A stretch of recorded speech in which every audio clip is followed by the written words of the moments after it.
तेरा बाप भी देगा आजादी, तेरा बाप भी देगा आजादी, तुम भी सुन लो आजादी, काजी भी सुन ले आजादी, हाफिज भी सुन ले आजादी, हाजी भी सुन ले आजादी, हम चेंज करेंगे आजादी, है हक हमारा आजादी, है हक हमारा आजादी, है हक हमारा आजादी, है हक हमारा आजादी, क्या तुम ना दोगे आजादी, क्या तुम ना दोगे आजादी, तो चेंज करेंगे आजादी, तेरा बाप भी देगा आजादी, तेरा बाप भी देगा आजादी, तुम्हें देना पड़ेगी आजादी, ललकार के बोलो आजादी, ललकार के बोलो आजादी, जरा धीरे बोलो आजादी, जरा धीरे बोलो आजादी, तेरा बाप भी देगा आजादी, तेरी अम्मी भी देगी आजादी, तेरा पूरा देगा आजादी, ये हक हमारा के ऊपर एक मुनज़्ज़म हमला किया गया जो काबिल मज़म्मत है। देखिए, पाकिस्तान का जो आइन है उसके अंदर ट्राइकोटमी ऑफ पावर्स का कॉन्सेप्ट है, यानी आइनी इदारों का,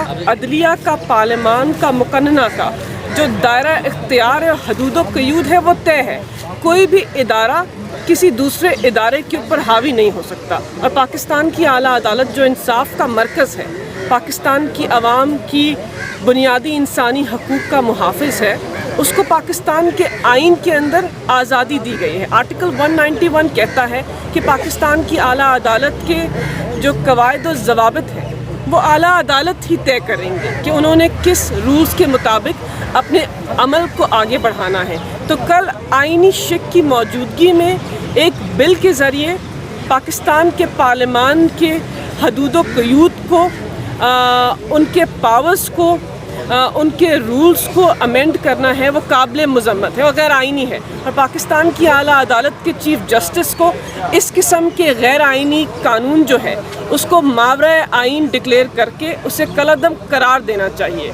हम भरपूर मज़म्मत करते हैं ऐसे इक़दामात की जहाँ पर वो लोग जो गैर आइनी तौर पर इक़्तिदार में आए हैं, जिन्होंने अपने 12 स्याह माह के अंदर पाकिस्तान की आवाम और अवामी नुमाइंदों के ऊपर मज़ालिम ढाए हैं, जिन्होंने हर वो इक़दाम किया है जो मावरा आइन है। और जब वो मुकम्मल नहीं था तो पाकिस्तान की सबसे बड़ी आला अदालत के ऊपर हमला कर दिया। और क्यों हमला किया? क्योंकि पाकिस्तान की आला अदालत के चीफ जस्टिस और मोहतरम जजेस इनकी ईमा के मुताबिक फ़ैसला नहीं दे रहे। और बात क्या है? 90 दिन की बात है। आइन के अंदर दर्ज है कि जब भी असम्बलियाँ तहलील होंगी 90 दिन की मुद्दत के अंदर इंतखाबात का अमल आगे बढ़ेगा। आइनी शिक के ऊपर अमल दरामद कराने की वजह से आप सुप्रीम कोर्ट को धमकियां दे रहे हैं, आप सुप्रीम कोर्ट के ऊपर असरअंदाज हो रहे हैं और आप खुलेआम बरमला कह रहे हैं। मैं कहती हूं कि इसकी कोई नज़ीर नहीं है हमारे जमहूरी निज़ाम ने। आमिरों ने भी शायद ये नहीं किया था। ये जमहूरियत के लिबादे के अंदर आमिर हैं, ये कहते हैं हम जमहूरी रवैया रखते हैं। आप जमहूरी रवैया रखते हैं और पाकिस्तान की आवाम की आंखों के सामने कहते हैं कि हम आला अदालत के तहरीर नामे को नहीं मानते। किस तरह नहीं मानते? आप पाकिस्तान के निज़ाम की, पाकिस्तान के आइन की, पाकिस्तान के दस्तूर की, पाकिस्तान की जमहूरियत की नफ़ी कर रहे हैं। अगर आप पाकिस्तान की आला अदालत के तहरीरनामे को नहीं मानते तो पाकिस्तान की आवाम आपकी हुकूमत को नहीं मानते। अगर आपने ये नज़ीर रखनी है तो मुल्क के अंदर जंगल का कानून फैलेगा, मुल्क के अंदर लाकानूनियत फैलेगी। ये ना कीजिए। पाकिस्तान की आला अदालत के जो तहरीरनामे हैं उनको माने, जो कानून आपने पास करवाया है उसको कलअदम करार देना चाहिए। पाकिस्तान की आला अदालत को पहले भी दे चुके हैं। और उसके बाद आम इंतखाबात के अमल को 90 दिन के अंदर आगे बढ़ना चाहिए, क्योंकि ये एक आइनी शिक है, ये तहरीरनामे की तवक्कुआत है और इसको पूरा करना हुकूमत वक्त के ऊपर लाजिम है। सर, तरमीम के लिए मैडम 2/3 मेजॉरिटी चाहिए होती है, वो है नहीं है सख्त।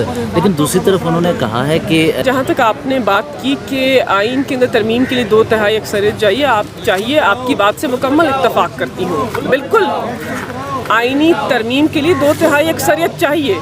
आपके पास वो 2/3 अक्सरियत नहीं है, आपके पास एक मुकम्मल पार्लियामान नहीं है। आप उस पार्लियामान से कानून साजी करा रहे हैं जिस पार्लियामान की पाकिस्तान की आवाम की आंखों में और अखलाकी तौर पर हैसियत कम होती जा रही है। एक पार्लियामान जिसके अंदर यकतरफा कार्रवाई हो, जहाँ पर अपोजिशन के मेंबरान मौजूद ना हो, جہاں پر لیڈر آف دا اپوزیشن ان کے ٹکٹ ہولڈر ہوں، اس پارلیمان سے قانون سازی کرا کر آپ بتاتے ہیں کہ آپ کے پاس یہ اخلاقی اور قانونی جرت ہے کہ آپ سپریم کورٹ کے دائرہ اختیار کو تبدیل کر سکیں؟ آپ بالکل تبدیل نہیں کر سکتے۔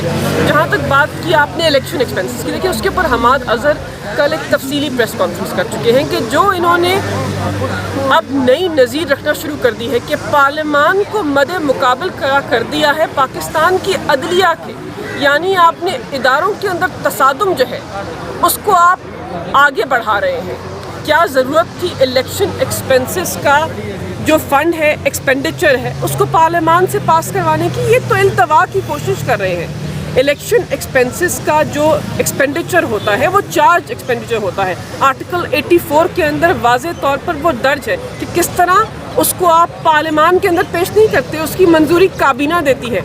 پاکستان کی عوام کی آنکھوں میں دھول نہ جھونکی اور ہمیں نہ بتائیے، کیونکہ ہم بھی حکومت کر چکے ہیں۔ ہم جانتے ہیں کہ آپ نے اگر پیسے نکالنے ہیں، اگر الیکشنز کے عمل کو آگے بڑھانے کے لیے پیسے نکالنے ہیں تو آپ کے پاس یہ قانونی راستہ ہے۔ پارلیمان کے علاوہ یہ پارلیمان سے مہر لگوا رہے ہیں، ایک ربر سٹیمپ پارلیمان سے مہر لگا رہے ہیں کہ پارلیمان ہمارے ہر غیر آئینی، ہر غیر قانونی عمل جو ہے اس کو وضاحت دے، اس کے اوپر ایک سٹیمپ لگائے، اور یہ بہت ہی افسوسناک ہے۔ اس سے پہلے کبھی بھی کسی جمہوری دور کے اندر کسی حکومت وقت نے، کسی آمر نے بھی اس طرح پارلیمان کو عدلیہ کے مد مقابل نہیں کھڑا کیا تھا۔ آپ کون سی نئی نظیر رکھ رہے ہیں؟ آپ کیا بتا رہے ہیں عوام کو؟ آپ کیا میسج دے رہے ہیں؟ دنیا کے دوسرے ممالک کو شرم آتی ہے، ندامت سے سر جھکتا ہے کہ ہماری حکومت وقت عدالت کا فیصلہ نہیں مانتے تو دنیا کا کون سا انویسٹر، دنیا کا کون سا سربراہ آپ کے ملک میں آنا چاہے گا جس ملک کے اندر جنگل کا قانون ہے، جہاں ووٹ کے حق کو استعمال نہیں کر سکتے، جہاں آواز کو بلند کرنے کے اوپر آپ کو نظر بند کیا جاتا ہے، جہاں عوامی نمائندے انصاف مانگے تو ان کو برہنہ کیا جاتا ہے؟ کون سا قانون ہے؟ یہ کون سا نظام ہے؟ اس کی جتنی مذمت کی جائے اتنی کم ہے، لیکن انشاءاللہ پاکستان کے وکلاء، پاکستان کی عوام جو اس ملک کے حاکم ہیں، وہ پاکستان کی اعلیٰ عدالت کے چیف جسٹس اور ان کے محترم ججز کا تحفظ کریں گے۔ انشاءاللہ قانون اور آئین جیتے گا اور پاکستان کی عوام کی فتح ہوگی۔